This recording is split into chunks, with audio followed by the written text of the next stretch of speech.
There we go. That should stop that from happening. Live now. There we go. Yay, we're going live. And it's actually the people in this room. That's perfect. Mute this. And Jason's dealing with a baby right now, so Yeah, he'll be down eventually. He'll be down at the last minute. As always. Babies! Babies! So there's going to be crying throughout the entire stream. Have you noticed? Much like all of Team Australia feels right now.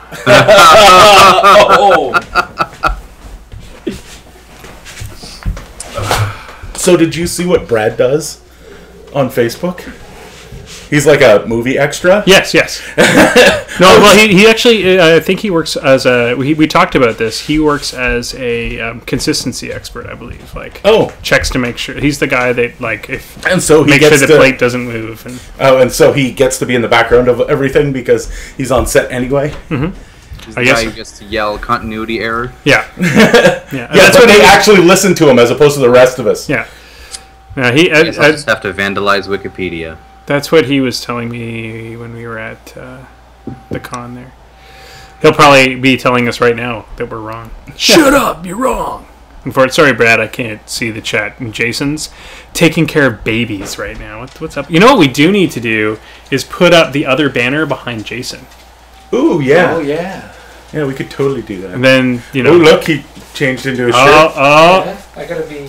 We're all official now. Fit and dressed for the occasion. Wow. So we got about 6 minutes. That's your beer. You need a beer, don't you? What piece of terrain have I forgotten, Mark? A piece of terrain? I'm going to say wreck markers without looking at the list. There we go. That's a good one. I would not have listed that as a type of terrain because, of course, it's generated during play. Not anymore. That's true. There are casters that start with a wreck marker. No, it's a legal piece of terrain now. It's a legal piece of terrain. Oh, I didn't realize that. Is that in 2015? Is that when that started? It is, yeah. Nope. Wreck marker. There were tons of WTC. Oh, were there? Interesting. Everywhere. Because they're easy to transport.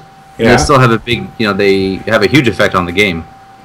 That's a really... Okay, we got to start doing that here. And it's... We also have the colossal ones everyone has. That's right. That's right. Wow. And they're fun, too. I mean, wreck marker is a huge game swing. Mm-hmm. Rough terrain that gives cover like that? Wow. I like that idea. I might throw that in at CGX.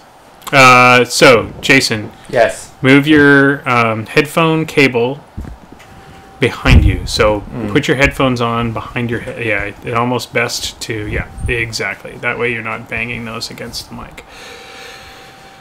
All right, this should be hopefully the best audio we've ever had. Well, we'll find out soon enough. No, we'll find out tomorrow morning when I go and listen to it. When you actually bother. Hey, that was the latest I've ever been, and I still got it done in less time than almost every other podcast in the universe. Brad wants to know why you brought that up. Brought what up? I don't know. His job. I his job? Brought his job up? Oh, wait, I don't remember why we were talking well, about it. Because I saw... Brad says great audio today. It was I think I saw his picture that he posted with him in the background of Pixels. Right. I think that's what spurred it. Oh. Because we need more movies made in Hamilton. We do. I find it kind of odd that Rob, what's his face there, wanted to vacation in Hamilton. Isn't that what he does now? He vacations in. He fits in with the neck tattooed flat brim guys. Well, no. Well, as far as I can tell, what he does is he figures out where he wants to take a vacation with his buddies, and then goes and makes a movie there. So, by the way, on this last trip, I was given my first flat brim hat. Oh yeah, yeah. So they finally did it. I officially own one of those super awesome flat brim hats. Brad also does background and continuity. That's what I see. That's what I see. Yeah. Continuity. Background and continuity. All right, so 3 minutes. Let's go quickly over what we're talking about today, boys and girls, before we get started. Quiet, that is the Devastation release. For those that are too quiet. Did you lose? Oh, there's the chat. No, so yeah, everything's quiet on the Western Front. I get that. Too quiet. Because PP's in the West. You like that? Yeah. So yeah, there's basically the WTC finals. We'll get to talk about that. And I'm a bad boy, and I haven't watched the finals. You what? I know. You some bitch. Dude, how are you going to talk about it? You're just badly. Yeah. I'm going to nod. You're going to go. So, Marc-Andre, what happened? You were there. Yeah. What are you doing? I'm doing some buttons. We're getting some ladies on the chat. I'm just going to bang my mic. That's what I'm going to do. I bang my mic a lot. All right, so yeah, we're going to just talk about that. So basically, that'll be pretty quick. I don't even think we'll get to 10 minutes. The forum talk today, I don't know, Marc-Andre, if you saw it, but basically there was a guy on the forums mad at a local TO who completely buggered an entire tournament by putting ridiculous amounts of terrain and not changing the scenario throughout the entire game. Ooh. I did read that, yeah. But we're not going to talk about that being how horrible that is. What we're going to talk about is terrain. How much terrain is too much terrain? What's a proper amount of terrain? What's a proper size for terrain? Yeah, especially for tournaments, let alone just your regular... How to do a regular daily game, because I've seen people having friendly games with 0 terrain. I've seen people having friendly games with terrain that's completely skewed. And then sometimes Tom sets up the terrain and you can't fit a large base between anything. Yeah, exactly. Then what we're going to talk about is cover. So I was going to get you to talk about, in the focus segment, I was going to get you to talk about all of the different terrain bonuses, but I think you're right. I think that if we got into that... that's a deep hole, cover, concealment, all that kind of stuff. Now, cover might be too small? Well, let's start with... Let's go... Why don't you give the basics of terrain? Okay. Because we'll have just talked about what is a right amount of terrain. And then what you can do is sort of give a basic overview, and then we'll focus on cover. Okay. The mechanics of cover, and if we have time, then we can move on to the next thing. So the guest interview, we don't really have to introduce Marc-Andre because he's pretty much one of the co-hosts now. Yeah. And when he... we won't report it, but there's news coming through the grapevine that, he might be able to join us live in studio. It'll really smell in here with 4 people. Right? maybe we take it on the road. And maybe we don't pour beer down our own fronts. No, we can do that. That's perfectly allowed. That's what beards are for. Yep. So that's pretty basic. We're basically going to be talking about your experience at the WTC. Cool. And then the roundtable discussion is we're going to talk about the big events and why do they matter. So now that they're being televised more and more and more, we can talk a bit about why is this our Super Bowl? Why do we get so excited about it? Why is it worth talking about? I would liken it more to our Olympics than our Super Bowl. Yeah, it's our Olympics. Yes, Olympics for sure. Yeah. I would say War Machine Weekend is closer to the Super Bowl. Well, that's what I mean, though. You've got War Machine Weekend, you got the WTC, you've got not Blood and Iron, but SOO. SOO for Canadians. All of these things that are now streaming that we can sit and watch. If we're not able to go to the TempleCon, that's another one. If we're not able to go to these things, streaming is so new. But it's becoming really prevalent in this particular game. And I'm talking about why is it worth watching? What is so interesting about it? Why do these events matter in the global meta as well? What does it tell us? So by looking at these statistics, when it all rolls down, does it actually matter? Does it change the game? Is it actually bad for the game because now we're all running the same lists? Anyway, we'll talk about all that stuff. We should start talking about it soon. Yeah, because it's 8:01. All right, go for it. Yeah. I just started recording. Oh, you just started recording the stream? Yeah. Okay, then we have to wait a minute now. No, well, the stream is still running. Yes. Oh. But I just hit record. Oh, okay, just hit record. Okay, go for it.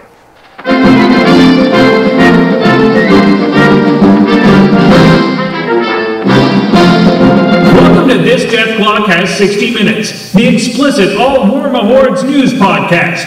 It's 8 p.m. Wednesday night, and the Death Clock starts now. Good evening, everybody, and welcome to This Death Clock Has 60 Minutes, the only up-to-date Warma Hordes news podcast that manages to get its information out to you within 3 to 4 days. Or 48 hours, whichever comes Or 48 last. hours. Our averages are actually pretty good. Hey, and guess what, guys? This is our 8th episode. This means that we officially are beating Arcane Assist. Woohoo! Wait, no, I'm not happy with that. I want more Arcane Assist. I know. I'd rather have them than our shit.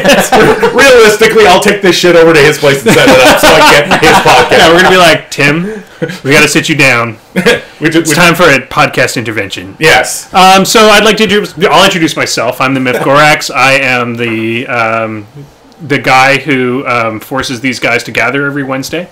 To my left is Semi-Auto Magic, local PG, and expert on most things that pertain to Warhammer Hordes more than me. Because expert in my own mind. In your own mind. Semi-auto expert. A semi-auto expert that happened... Well, yeah, because I just cheat wildly under the guise of not remembering the rules.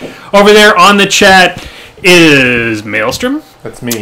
Remember, guys, if you're watching us live... if you're listening to the stream now, it's been a few days. You missed the live broadcast. We broadcast every Wednesday night at 8, and Maelstrom is over there to chat with you guys and pass on what you have to say while we're chatting. Your thoughts matter. So please log in to Twitch, PG Semi-Auto Magic on Twitch, and you can actually be part of the action. And behind us here on the screen... There's no one other than Marc-Andre, who is a regular guest on our show. Marc-Andre, say hello. Howdy. So we brought Marc-Andre on this week once again, not only because he knows a hell of a lot more than we do, but also because he just came back from the WTC in Ireland. Wait, he went to the WTC? I figured you just brought him on to embarrass us about the questions at the end of the show again. Well, I was pretty impressed last week, actually. I wasn't here last week. I apologize. I listened to the questions, and you guys actually kind of rocked it last week. Like your wife and Maelstrom have really stepped up their game. And Devin actually had some. It was pretty solid too. George threatened us both. So. That's true. Start doing research. Pick up some dice and books. So let's get right to the sort of the hot topics here in the news this week. What is weird about what is going on right now is there's like no information coming from Privateer Press right now. It's like all quiet on the Western Front. Tell me what's going on. It's not really weird that we're not getting any information from Privateer Press right now. With the WTC just happening and the kerfuffle that they generated just before the WTC, I think they were kind of, let's be nice and quiet for a little while and not anger the natives any more than has already happened. I think what is interesting right now that the WTC is over is the fact that we haven't heard anything from Devastation. According to the release list, Devastation's kind of 2 weeks out. And this is normally the time where somebody at shipping at some large distributor who shall remain nameless starts uploading cell phone pics, which end up all over the place. So, Marc-Andre, I mean, is this a surprise for you to not have like pretty much half the information from a book release at your fingertips by now? I think they've gotten much better at controlling the information. Like for one thing, no quarter hit today, and there are no spoilers in there either. Wow. Now it was advertised as there being spoilers, but I guess they kind of made a last-minute editorial change, or maybe they had already spoiled some of the other stuff through pre-releases. But I think we saw the same thing with the previous War Machine book too. Yeah. Like they're just keeping things a lot quieter, and it was great going through, the last book whose name escapes me at the moment. Going, oh wow, or Exigence, yeah. Anyway, just going like, whoa, like this is all, I didn't know about the Electromancer. Having a reason to actually buy it. Yeah. So it was cool to go through all of this new stuff. Mm-hmm.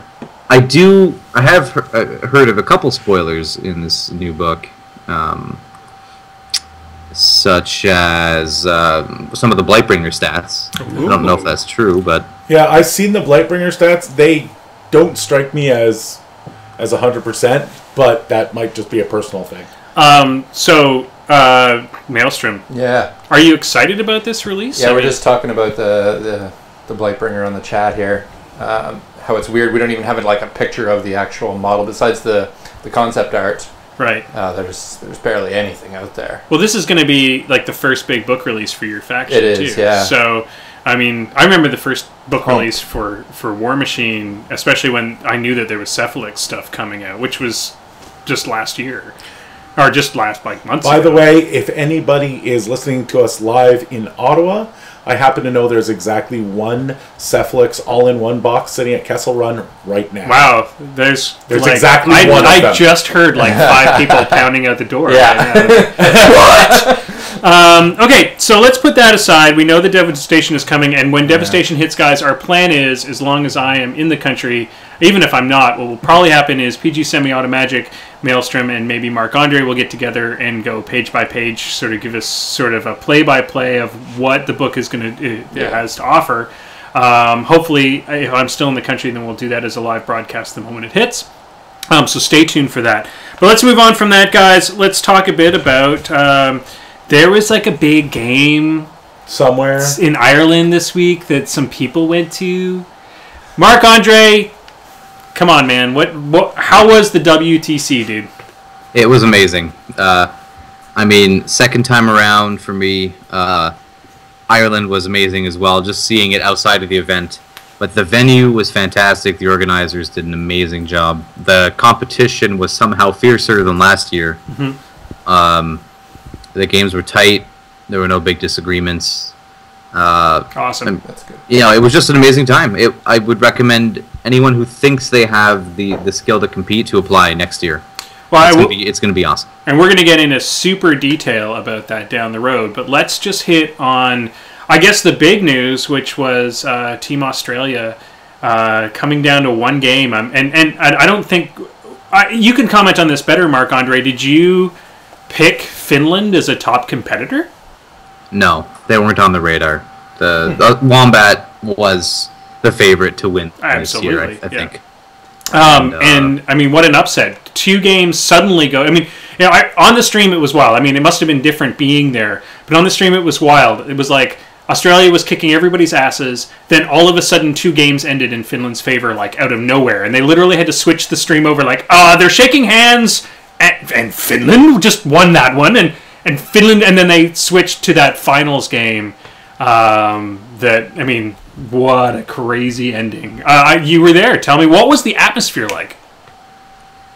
Whew, I mean, it's funny because you guys on the stream, you guys get a kind of like a curated view of the event. We're kind of in it, and it's easy to miss some of the games because you're busy watching yours and your teammates. Mm-hmm. So I was definitely focused almost completely on what my team was doing and what the other Canadian team was doing as well.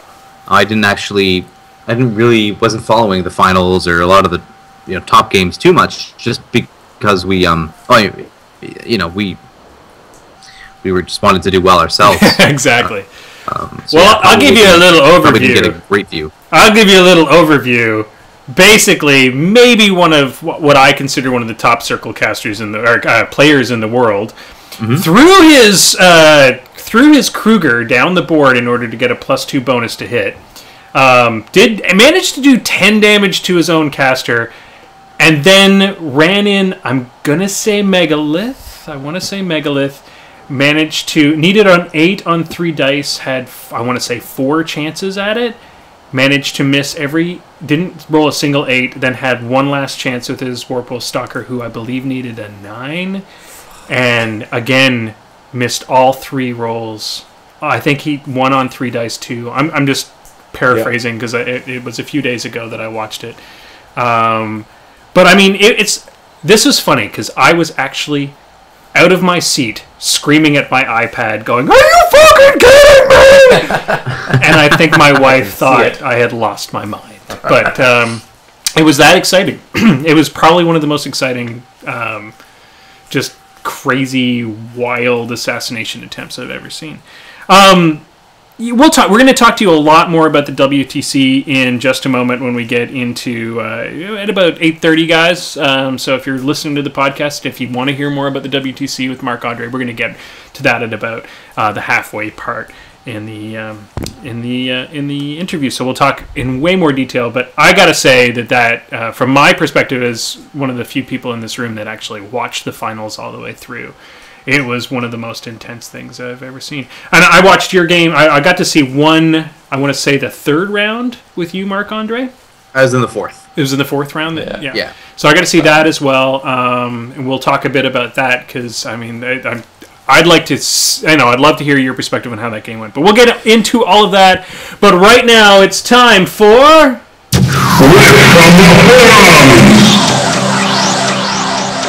All right, guys, now this is where I will try not to talk nearly as much as I have already this evening. What we're going to talk about at Rip from the Forums tonight is a forum post that went up earlier today, and I think all of us in this room have read it now.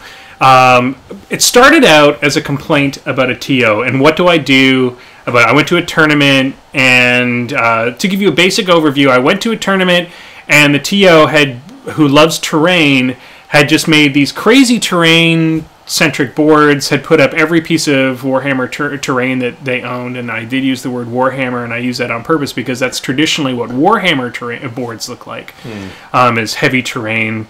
And then put down a scenario, and then didn't bother changing it for the rest of the tournament, and unfortunately it meant that certain boards were just auto-lose for the guy who chose the wrong side. Now, I think we can all agree that that's not the best way to run a tournament, and if that and I'm not going to admonish that tournament organizer. I'm guessing it's probably his first or second tournament. He really loves the idea of having a terrain-heavy, pretty-looking tournament out there. We're not going to admonish him. I'm sure he already understands that he made a mistake, or maybe he doesn't and he doesn't care. What we are going to talk about, though, is I want to talk about how much terrain is right in a tournament setting in particular, but maybe at your home game too, because I think some people either use too much or too little. So let's start. PG Semi-Auto Magic. What is normal? Well, that can depend. That can change, not only depending on your particular meta, but what type of game you're playing. The sort of standard steamroller pack is 5 to 7 pieces of terrain that are about 3 inches by 4 inches. And that's sort of a good, reasonable amount to keep in your head. Now, sometimes that is too little, or sometimes that's too much, dependent on the actual pieces that you have at the table. For example, you mentioned the Warhammer terrain. The standard Warhammer forest is more like 6 inches by a foot. It's a huge piece of terrain. In the case of something like that ending up on the table, because maybe that's all you've got at your local game store during a tournament, you'll want to scale back on the other pieces, or at least try and get that forest a little bit out of the way, so that even though it has some impact on the game, it's not horribly overbalancing. Right. So, I mean, it's a balancing issue at that point. Absolutely. Terrain, more than any other non-list thing, is perhaps the biggest effect on the game. Whether you go first or second, realistically, a lot of what that means is, do I want to give up an advantage to get the terrain I want? Right. Marc-Andre, as a competitive player, when you walk into a tournament, what is your expectation? What do you want to see on the board? What is too much and what is too little? Oh, did we lose him? We may have lost Marc-Andre, ladies and gentlemen. Well, I mean, for me, it's 5 to 7. No, I'm still there. Oh, sorry. No, I'm still there. Yeah. For me, it's 5 to 7 pieces. 10 to 15 square inches per piece. For me, one big thing, though, is not having too many of one piece. I think you want to avoid having more than 2 of any type, if possible. Especially forests. But, yeah, for the Legion players out there. But, I mean, so for me, the things I would... I think there is a lot of leeway afforded to press gangers, and if you're going to advertise it as a steamroller event, I think you should follow the guidelines pretty closely. But I guess one of the big things to avoid is, taking the 40k terrain and just swapping it over. But also, I have played in some tournaments where the TO goes, well, the entire board is this X piece of terrain. Oh. often, and that is a surefire way to have some upset people, regardless of what you advertise the tournament as. Because some factions have Pathfinder on every model in their list, and some don't have any. Oh, some Warcasters' feats are literally to do that, like Eternal Large Swath. So this would be a TO saying this entire board is a forest or something like that. Yeah, usually shallow water is what I've seen before. And so that sort of extreme, I think, should be avoided literally 100% of the time, unless you're like going in advance and being, hey, like we've been having so much rain this month or whatever, so let's just all play on water or something. You know, unless it's going to be a thematic thing or maybe like a release event, I think you want to avoid like, you know, rules that affect the entire board like that. Sorry, you got a question from the stream or a comment from the stream? Yeah, Party Foul brought this up, and we're kind of discussing how balanced should the sides be. Should one side have an obvious advantage so that first roll for sides matters, or should they be a little more balanced? I feel that they should always be imbalanced. Mm-hmm. They should have the same types of terrain on either side, so there should be something blocking, there should be something foresty, there should be something rough terrain, but there should definitely be a difference. It shouldn't be two walls across from each other, two ponds across from each other. Right. It should always have, you should always have to look at your army and look at the board and look at your opponent's sheet and say, which of these sides is going to be favorable for me? Well, I always say when I'm setting up a board, I want there to be a reason to go second. Yeah. Like, I don't want it to be so skewed that I have to go second to win, but at the same time, I want there to be a value to being the second player on the board, to not getting that sort of lead advantage. Marc-Andre, do you have any comments on that? Yeah, no, I agree. I think the advantage should be minor, but it should be obvious. Yeah. Like, I don't, you know, there has to be a good reason for that, because going first right now is so strong, it's so big an advantage, that even with the extra deployment area, that sort of thing, but I think going first is already a huge advantage. So almost all the time. So there should be at least the terrain factor. Mm-hmm. I mean, I often go second in our games, and the reason I often go second is because I want a certain piece of terrain in my wheelhouse. Especially now lately playing Circle, I always want to have, if there's a forest on the board, I kind of want it near me, you know, or like have it in an advantageous place. But I don't want the terrain to be... what I don't want, especially using Colossals, I think we need to bring that into the conversation as well. I've been to tournaments where it had lots of terrain, and the downside to that really was my Colossal got blocked in. And there was no way to get the damn thing out. I mean, yes, it has Pathfinder, but if you've got a bunch of walls in a building... Yeah, it can be impossible to get a Colossal out just because of their speed. If people comment that War Machine is low on terrain, you hear that comment a lot in the forums, and that, well, how come War Machine fields always look like big open fields with a couple of things smattered around?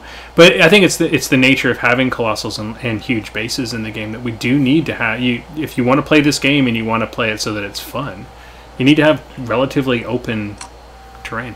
Yeah. All right, guys, it's 8:20. We're going to drop that. I think we've covered it pretty well, and we are actually going to talk more about terrain in Focus!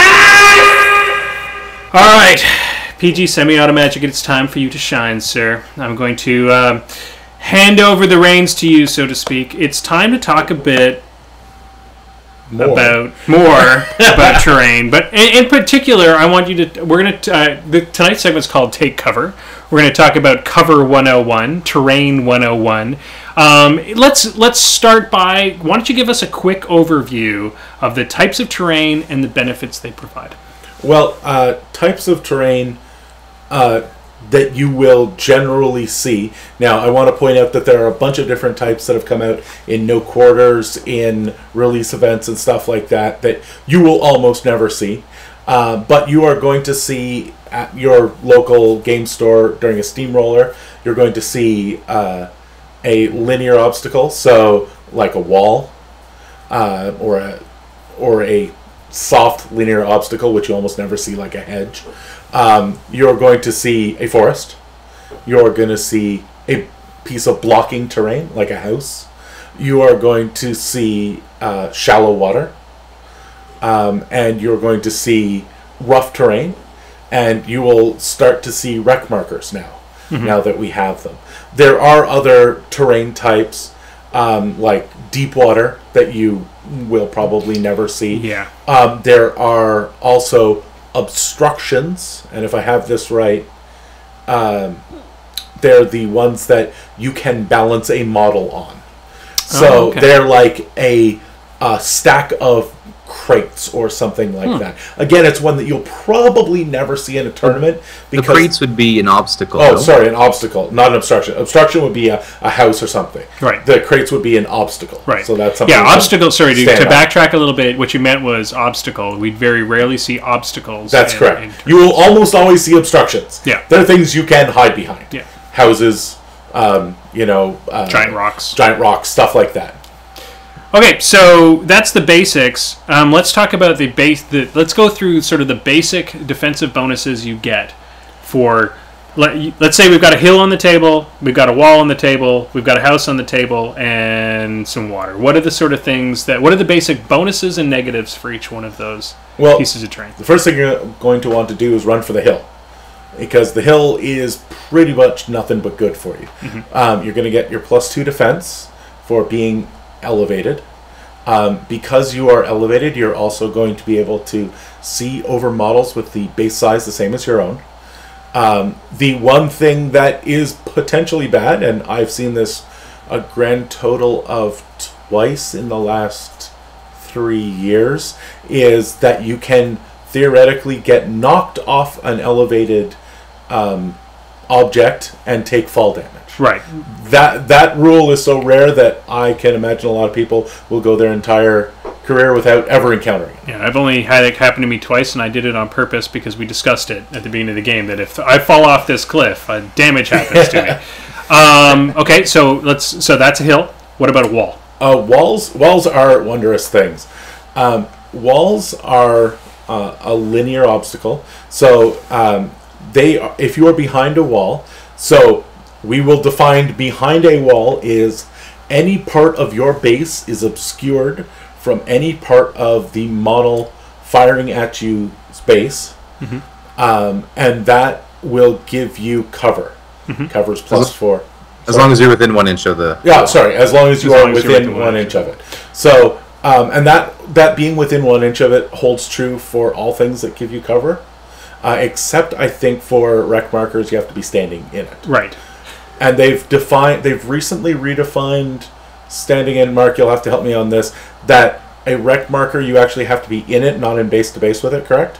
No. So you can. If your base, it's like you draw line of sight to someone, and the line of sight goes through the cover, and they're within 1 inch of the cover, they will get it.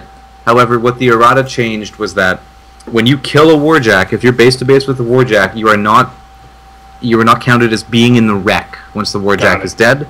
So if someone is seeing you, say, from behind you, so for example, like if you can't draw a line of sight that crosses that wreck, you don't get it because you're not in the wreck. Got it.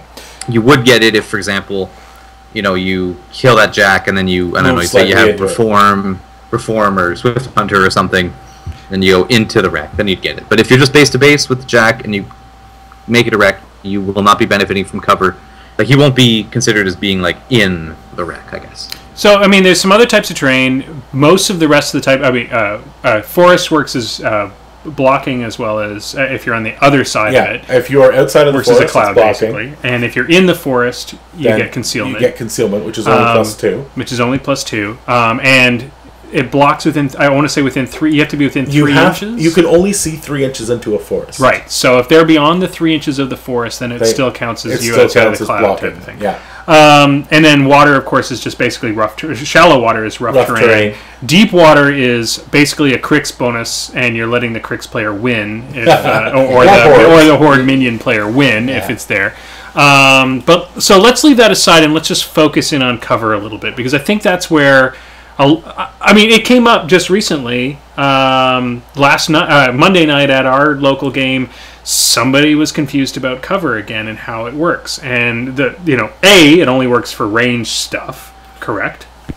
not 100%. There is one time that I don't think it's actually called cover because the cover rule involves shooting, but you do get a defensive bonus for fighting across a wall if you have reach. So somebody with reach goes in to go to kill you. There's a wall that is between your base and their base, any point of their base and your base. You are not base to base. Yes.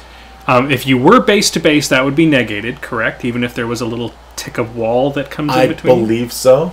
But I know that if any part of your volume is blocked from any part, or not volume, any part of your base is blocked from any part of their base, then you get the bonus. And well, that might be a question for Marc-Andre. If they're so, let's say you're basically base to base with somebody, but there's a corner of a wall in between your base and their base, sort of on the edge of it. Does that count as you still getting cover from the reach? It does. If you had gunfighter also and you were shooting them, it'd be the same deal. If I can draw any line between myself and you that crosses that wall, okay, I'm going to get it. So I answered when it came up at the pub the other night. I think I answered it correctly. The one thing I wasn't 100% sure on was if it's not a reach attack.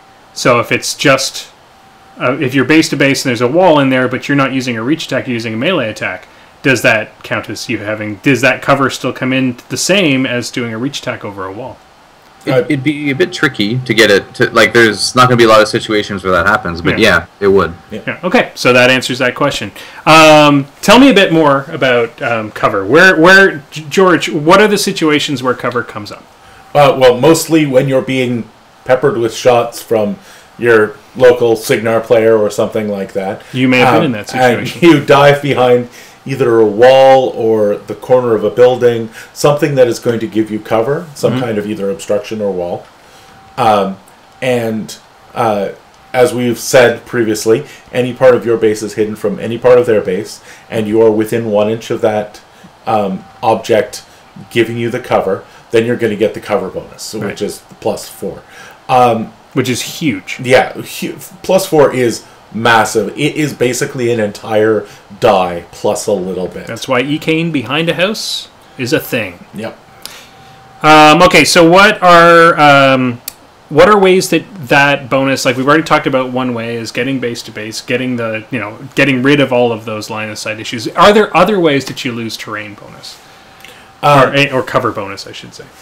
Lose the cover bonus? Well, things a player should be aware of if they're, this opponent doesn't, you don't have to worry about that. Well, things that will kind of negate that cover, or at least that you might not think of, if a blast deviates behind you.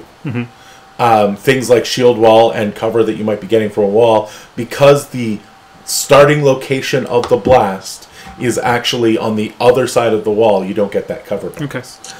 Well, you wouldn't really matter about getting cover from a blast because it's going to hit you anyway. That's true. But if for some reason the source of damage is from the other side of the wall, then you don't get the cover. Let's go to Marc-Andre. Marc-Andre, I want to sort of throw a few things at you because this is sort of, for us, this is where I always get my mind blown a little bit.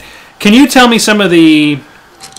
Basically, how do you, as a higher level player, use terrain to best effect? When give us some tips, tricks. When you're looking at a board, what do you go for, and what's the best? How do you get rid of basically the terrain issues when your opponent's got a really good cover or something like that? Right. Well, one thing about cover, especially walls and trenches. Trenches have become a lot more popular for one thing. Is knowing where your opponent's caster is going to be, especially if it's kill box.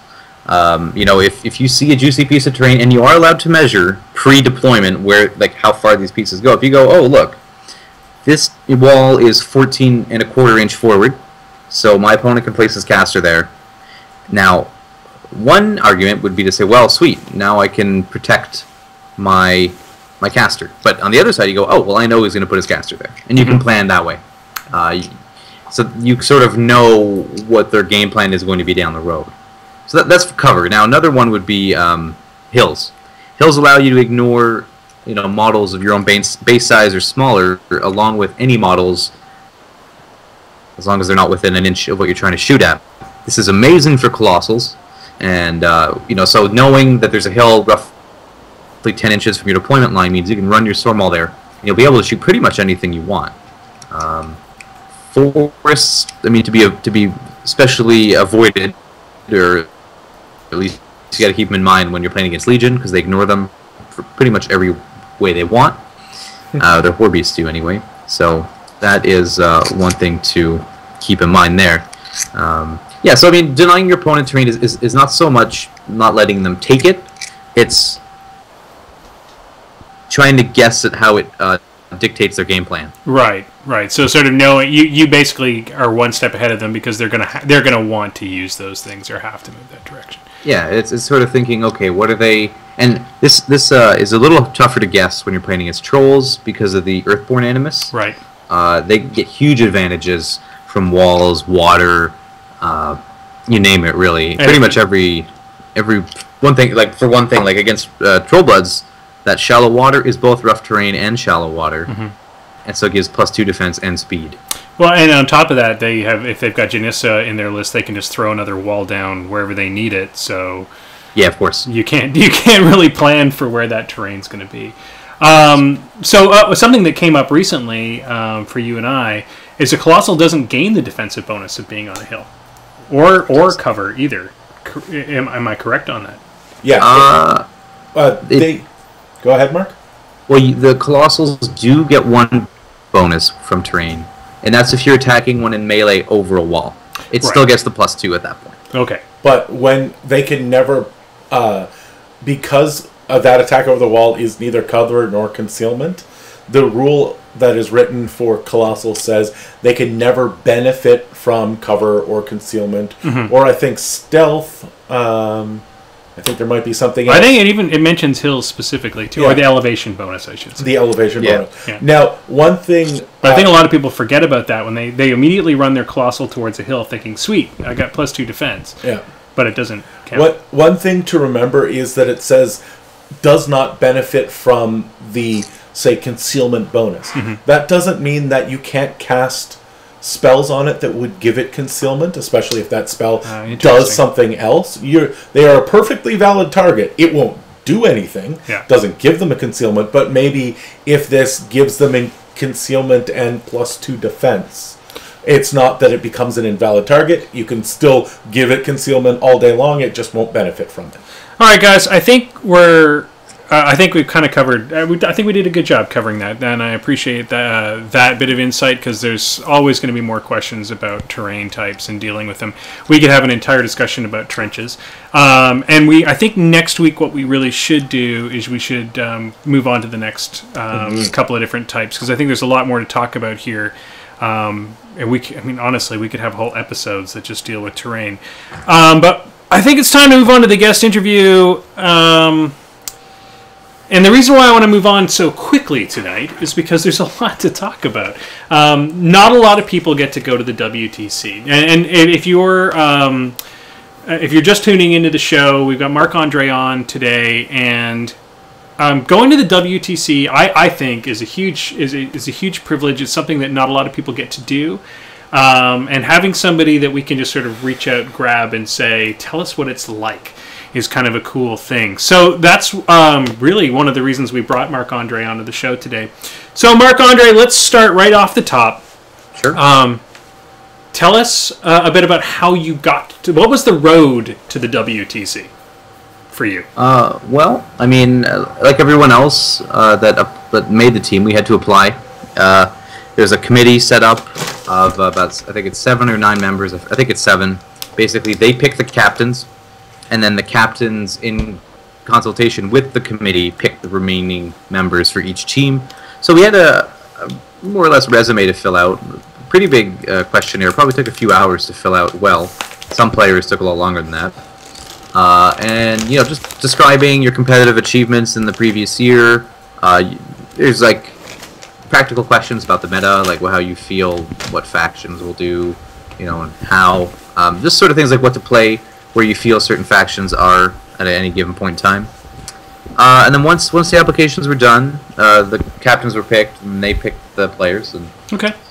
They sent out the invitations or what have you. So it's pretty much a popularity contest, just because everybody likes you. Of course, yes. It's not because you're any good. Yeah. There's that. So I should be a shoo-in next year. Oh, I'll just be like, Ireland, sweet. Let's go drinking. No. Oh, we'd never survive in that. We'd never make it back to Canada. Never mind. Have they announced where the next one is going to be, Mark? It will be in Amsterdam. Oh dang! I'm in. I'm a shoo-in, boys. I'm just kidding. Totally not a shoo-in, and I don't think I could ever be. That picture you have of me is about 24 hours before I got to Amsterdam. just That's 24 hours after? A side note there. But yeah, it's going to be a good time, I'm sure. Now, there has been some discussion about whether people should be doing internal tournaments to their country or stuff like that to reach the WTC. As now, obviously, nobody at the WTC committee wants to affect the way countries internally are picking their teams. But what do you feel about the idea of teams being created and then competing to get to the WTC from inside the country? Some countries do that at the moment. I know Sweden does, for one example. And I think it's contentious for sure. You want to avoid the image that it's sort of an old boys club where basically the same players go year after year. Mm-hmm. But at the same time, if someone is deserving and is a good enough player, I think you want to send them. And it shouldn't matter too much if they went the year before or what have you. I think it's you want to achieve a good balance though. You do want to send a few good prospects, I guess. Right. And I mean, somebody can have a terrible tournament year, but be one of the best players around. Yeah, and I guess there's also that balance between your ambassadorial status and your actual play experience. Because if you have someone who is really good but a real asshat, you don't want them, representing the country. Damn it! That's why I'm not allowed to go. I think you'd have to be a pretty poor sport, to be overlooked. Mm-hmm. But I'm sure it happens. I don't want to comment about and gossip about. I think for one thing, the American system was very transparent. Yes. And so I don't want to editorialize on the selection of players there, because anyway. Yeah, because it's not something we need to touch on. Right. But my point is, I guess, I think the way we have done it at the moment has worked well. I know not everyone agrees, and I know there are some players that are sort of clamoring for their spot, and I think I would encourage everyone to apply if they think they've got the skills for it and the time and the money, because it's not trivial to get there. For sure. All right. I think it's relatively open. So give us sort of your overview. I mean, you touched on it briefly at the beginning of the show. But give us your overview of what your experience was like at the WTC. What other than going to Ireland, which I mean we all really want to go to Ireland. That sounds really, really awesome. You got to go to the Guinness factory, I hear, which is pretty sweet too. Yet another reason why they should never invite me to the WTC, because I'd probably just be drunk the whole damn time. But tell us what is the atmosphere? Because even if you're watching the stream, we don't get to see what the room's like. What is the atmosphere like? What is it like being there? It's a gigantic room, full of War Machine players, some of the best each country has to offer, and like there are no gimmies, I guess. Every team is good, and you know this before you set up on a table with someone, and all the captains are gunning for it, and everyone is pumped, everyone is ready to play their best. People are ready to play tight and clean and have a good time. But people are also there to kick some ass. For me, it's just the best. I love to play competitively. It's just amazingly exemplified by this event. I mean, the judges are great. It's just a good time all around, I guess. So it's like the biggest Shark Tank ever at that point. Yes, there are very few. There are no players where you go, oh, I'll just beat them, no problem. every player there is a competitor. And if somebody has that reputation there, that would be the guy I'd be most scared of. It's like, oh, don't worry about Bob. He's really easy to beat. Yeah. Well, the funny thing is, and this is what's a bit different from some other events, is you go to your local tournament, you know this guy, you know that guy, etc. You know what's going on. But when you go to this international event, you don't know how good a guy is. You look at him and you say, I have no clue. This guy might be, best player in his country. Who knows? I don't know. I guess I'm going to find out. So you have to treat every single opponent like they're the best in the world. They're going to play flawlessly. Yeah. Yeah. Maelstrom, we got a question from the stream. No, from me. Oh. I have a question for Mark. Oh, Maelstrom's hitting you with the questions. I am. Because War Machine is such an open communication type game, how is the language barrier handled there? Like, does everybody kind of speak English, or is it... So they are pretty strict on it. Everyone has to speak English at the tables when they're playing. You can be disqualified for speaking a language other than English. Oh, wow. Especially amongst your team. Wow, that's harsh. Yeah, it didn't happen. But, like if someone... they'll speak their own native tongue to someone else on their team. You have to remind them and go, hey, English, don't want to be a dick, but you guys can't be coaching each other during during the team planning phase. People are speaking their own language, and it's an advantage. But yeah, everyone has to speak English there. Wow, that's actually really fascinating. What I wanted to know about next was, I think for the one thing I didn't really watch in previous years that I really paid attention to this year, and maybe it was because of the way the coverage was done, was they spent a lot of time covering the matchups and how the matchups were chosen. Could you sort of talk about the strategy that you guys were using when that was like a game, a giant, massive game of wild list chicken, I want to say. How did you guys strategize, and what was the deal there? Well, so, last year I was the captain for my team, and this year Chandler was. And he sort of got a reputation last year as a de facto captain because he was just so good at picking matchups. The broad strokes were to identify those matchups that each player had to avoid and do your best to kind of keep them out of it. One kind of widely used strategy was to drop me first as the Signar player. This is just because every round I felt there was one player I had to avoid to not just auto lose, and the errata sort of played into that a little bit, in my opinion.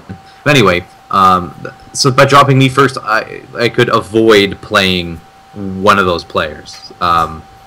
There were our goal was to play from B position. So essentially, one team drops one player, and then the other team drops two. And then that first team picks the opponent for the first player, and then it kind of alternates like that. Gotcha. And so our position, you roll off to pick who's in which position. Our goal was to be B position, which was presenting the one player first. That team also got to pick every table for the matches. Oh. Yeah, which is a huge advantage as well, because you can say, oh, I don't want my Bradigus player to play here. I want my Legion player to be on the table with 3 forests. Mm-hmm. So in our opinion anyway, it was advantageous to play in that position. Be in the B position. Because we can't end this chat about the WTC without hitting on the errata and how it changed gameplay, particularly for you, since the errata was so close to the WTC. For those who may not have caught, like 4 episodes ago was when the errata hit, and we had Mark on the show, to say it changed your game state at that point would be a subtle understatement. But now that the WTC is over, and I want to say what amazed me watching it was the amount of times Haley 2 was dropped versus the alternate caster in the lists.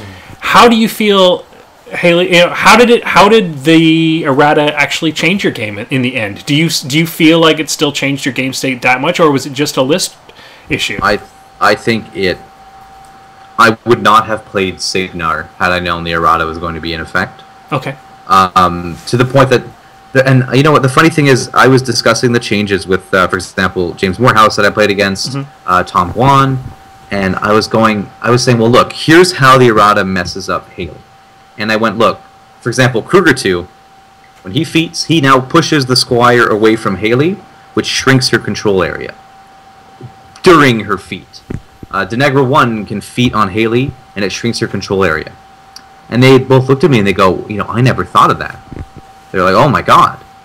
And it's such a game-breaking effect on her because you basically... she's weaker against a lot of the top casters. Right. That you see all the time anyway.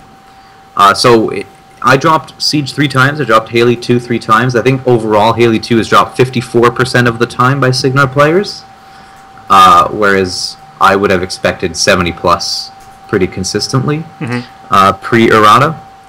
So I feel where it hit her the most was against the top casters. And I see Minty saying that Haley is more than... Signar is more than Haley. And that's true. Yeah. But when you're bringing your best game and your best casters to an event, and I don't think it's much of an argument that she was the best caster, and probably still is in that faction. It changes the planning significantly. Well, and I think you hit the nail on the head that if the game state had been different at the time of choosing, you may have just gone with a different faction as opposed to going Signar. Semi-Auto Magic, do you have a question? So, we've heard a bit about Haley too. How did Denny do post-errata? Body and Soul was almost never dropped by anyone. Wow. I heard, for example, Tom joke that he only had one list to play at the WTC, his non-Body and Soul list. Wow. And honestly, it went from a list you would drop against almost everyone to a list you maybe drop against 3 factions. Wow. In my opinion. So, she, I think she was hit harder by the errata than Haley 2. Which is amazing, because I think the initial reaction was that Haley 2 was hit harder than Denny, but wow. No, she suffers. She is, that list is so bad now versus battle group heavy armies, like Calandra's theme list and Bradigus' theme list. Yeah. So anytime there's a bunch of beasts or jacks on the table, she really has to beware. All right, so to get away from the negative, I was going to ask you where, give us sort of we've got a couple minutes left in this segment, or a minute left in this segment. Give us a sort of an overview of the games the matchups that went right for you and the matchups that went wrong for you. How did you feel about your gameplay overall? I think I did not make too many mistakes this weekend, which was nice. I was honestly feeling a bit iffy on the game as a whole a few months ago. But since this event, and since Blood and Iron a few weeks ago, I definitely feel reinvigorated, and I feel I played very well. I definitely saw some holes in my lists after playing them against some of the top players. I definitely saw that. So that was good. It was good. It was humbling in a way. So that was good too. I think we had a few issues with dice one round. You don't want to just you don't just want to blame the dice, but had some of that going on for sure. Mm-hmm. But no, I think the matchup selection went extremely well for us pretty much every round, and that's really thanks to Chandler, our captain, and my good friend. Yeah, I mean, we definitely... The thing about WTC is you're probably going to eat one very bad matchup every round, and that did happen with our Scorn and Legion players having to play against Scar 1 a couple times. Ooh. It not great for them there. Mm-hmm. But, yeah, it was... I think overall it went quite well for us. I think we were expecting to do a little bit better than we did.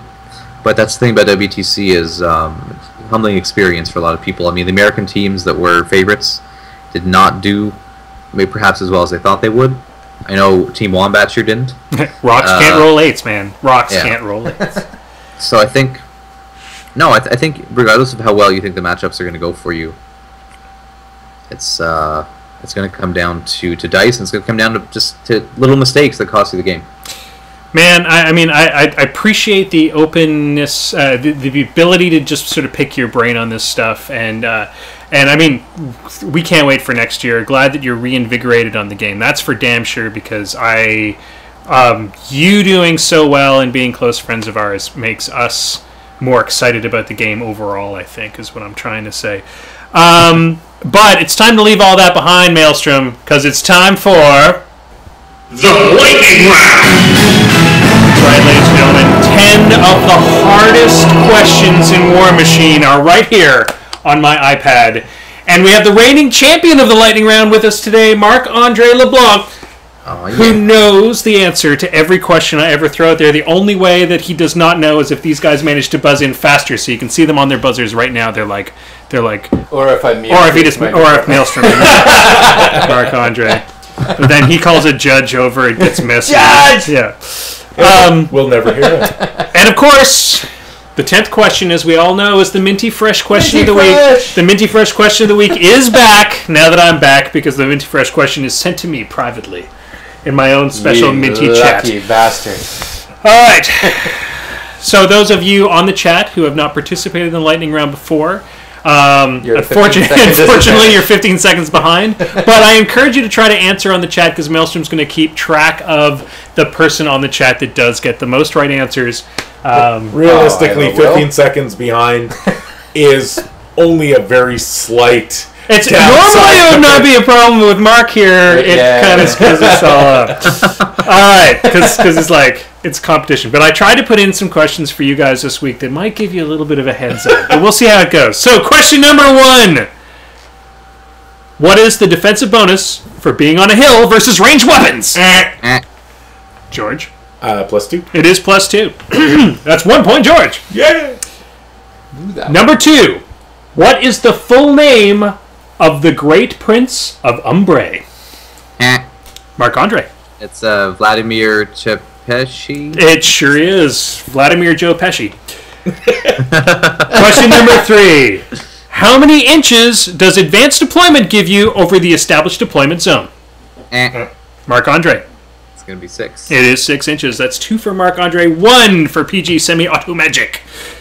What is the speed of a Woldrath? Marc-Andre. 5. It is 5. That is 3 for Marc-Andre.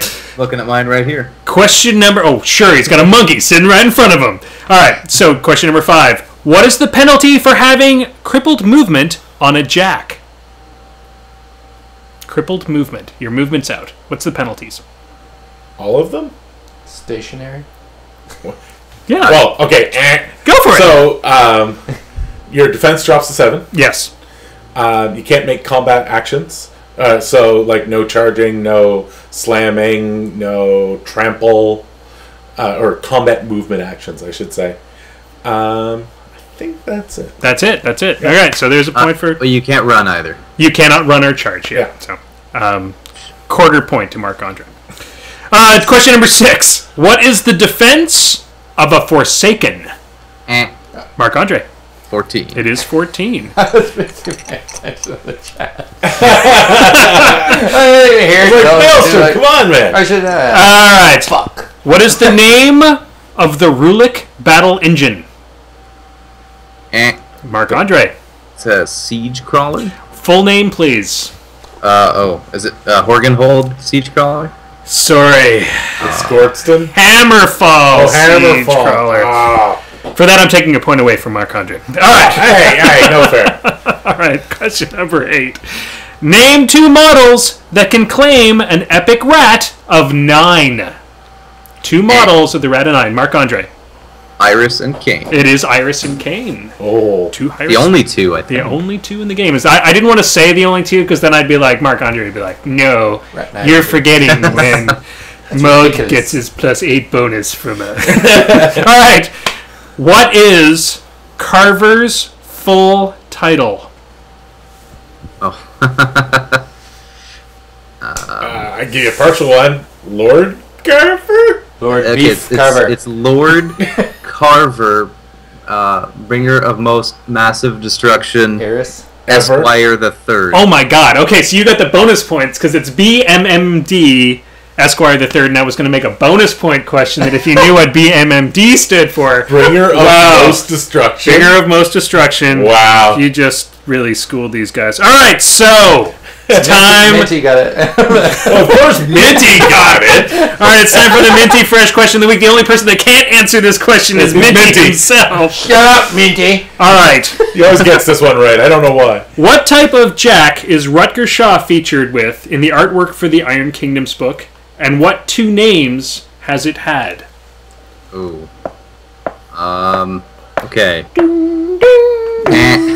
Marc-Andre.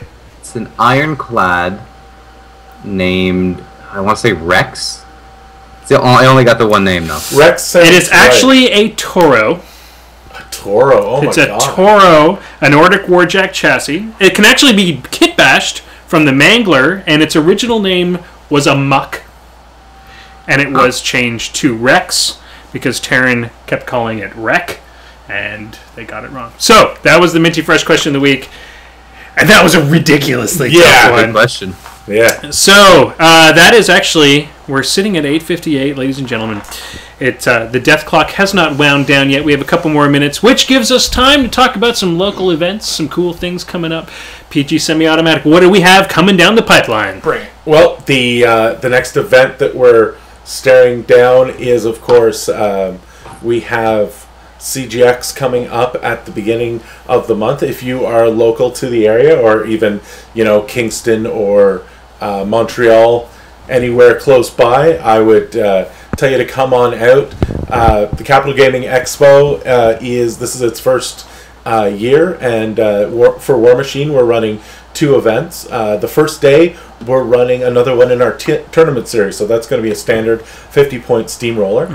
Day 2, we're going to follow Party Foul down the garden path, and we're going to use their list of the worst casters voted on by you guys, and you have to play those as in the tournament. So it will be another steamroller style tournament, but you're limited to the casters on the worst casters ever in your faction. And that actually list. sounds like a ton of fun. I'm actually really, well, there's a lot of people I've heard teching using stuff that they would never awesome. look at, because it is those casters aren't good, but when you bring certain models, when you're forced into those casters, certain models suddenly become okay. And then after that, we have later on in the month, we have the Devastation release, because the Devastation book is coming out, and then we're off into November. Also, let's not forget about FDB. If you are a local, Montreal, Ottawa, Kingston, and you're into the hobby side of things, FDB has their painting competition coming up.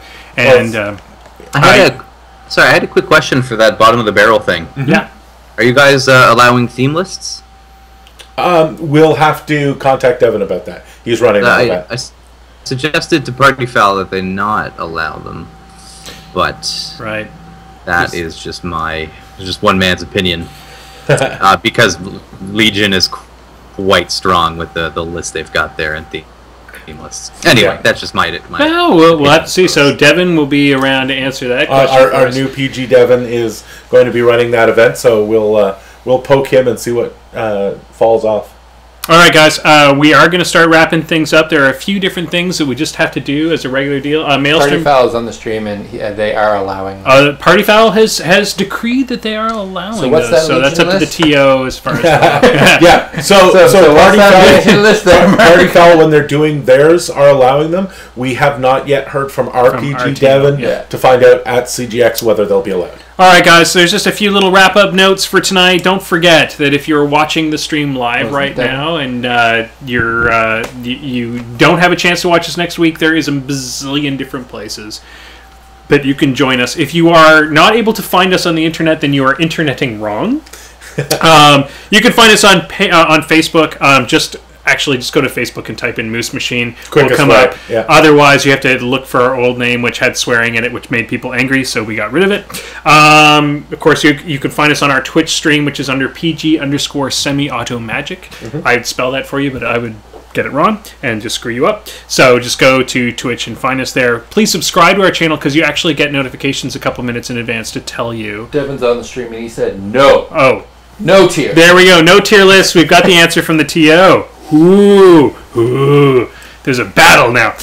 Of course, you can find us on our YouTube page, which, again, is under George Schweitzer. But if you go to our Facebook page, we will be linking you the Facebook video tomorrow morning. And finally, you can find us on SoundCloud and iTunes. Same deal. Look up Moose Machine. You'll find us. Or you can always go to our website, which is ottawagatnowarmachineclub.com/Moose Machine.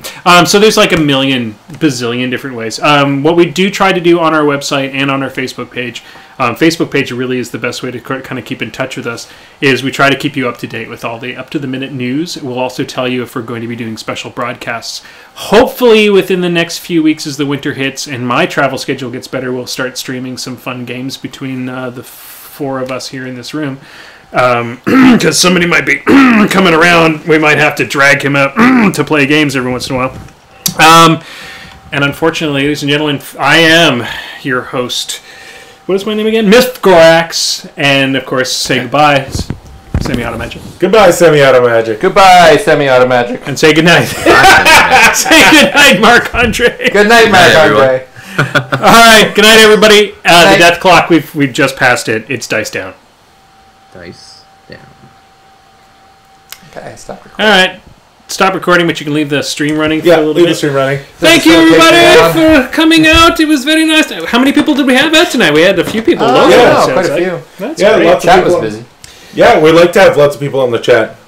Yeah, it gives me something to do. Yeah. You don't look like an idiot just sitting there. Well, not as much. Yeah. Wait. What? What? Just so I'm really sad I missed last week's show. That looked like a lot of fun. It was kind of fun. Yeah. You like my questions? I did. They were good questions. It took a while to try it. I was like, how does he do this question thing? Well, yeah, the first time I did it and the questions were absurd. Yeah. And Mark was like the only person that could figure answer them. Yeah. And I was like, okay, so now I got to throw you got to balance them a little bit. You have to do so what I do is I go online and grab a couple of lore questions, and then Minty's question helps a lot now that I'm getting one of those, and then I'll go and just go through War Room and randomly pick crap. And then lately I've been going also to the Steamroller packet and grabbing something from there. Well, you could probably stop the stream now. Scott from Party Foul? Is that who we had on? Yeah. Scott? Yeah, he's we had the hardest questions when he was on. I think. Yeah, totally. Oh, those were so hard. Yeah. Sorry, Scott. One of these days we'll get Greg on from Party Foul. He just said, put Greg on. Yeah, we're still working on it. All right. We've got a backlist. Yeah. Oh, sorry. Just want to say real quick. I should, be officially in Ottawa by the end of next week.